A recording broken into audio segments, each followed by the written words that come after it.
এখন তো স্মার্টফোন, ফোনের মধ্যে মেসেঞ্জারে একজনে লেখে হাই আর একজনে লেখে হ্যালো, দুইজনের মধ্যে কি যেন বিরাট একটা হয়ে গেল। কথা ঠিক না ব্যাঠি?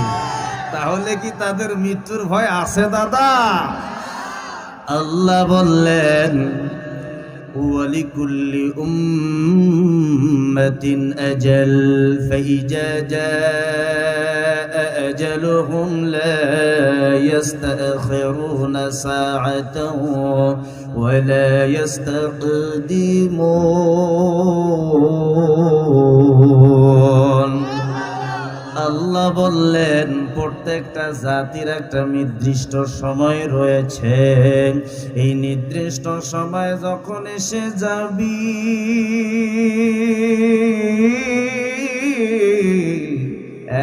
এক মুহূর্ত এদিক ওদিক হওয়ার কোনো সুযোগ নাই।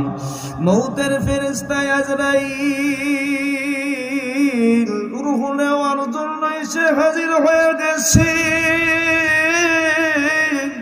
আপনি যদি বলেন এই গরিব পাড়ায় আমি সবচেয়ে ধনী লোক, 100 একর জমি আছে, এই এলাকার মধ্যে আমার 50 বিঘা জমি আছে। মউতের ফেরেশতাকে যদি বলেন মউতের ফেরেশতারি এই 50 বিঘা জমির মধ্যগতি তোমারে আমি 25 বিঘা লিখে দিলাম, সামনের বছরে দেখা করিও। মউতের ফেরেশতা মানবে? ব্যাংকের মধ্যে ফিক্সড ডিপোজিট করি লক্ষ লক্ষ টাকা রেখে দিয়েছেন।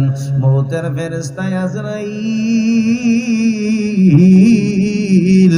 রূহ নেওয়ার জন্য যখন এসে হাজির হয়ে যাবি,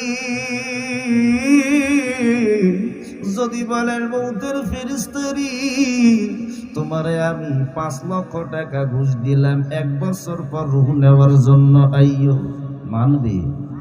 আইনামা তাকুনু ইউদরিকুমুল মাউত, মৃত্যুর পরওয়ারা যখন আসবি, এক মুহূর্ত এদিক ওদিক হওয়ার কোনো সুযোগ থাকবে না। রঙিন এই পৃথিবী ছাড়িতে হইবে, রঙিন এই পৃথিবী ছাড়িতে হইবে, সাদের এই দেহ মাটিতে খাইবে, শূন্য হবে জিন্দেগানি।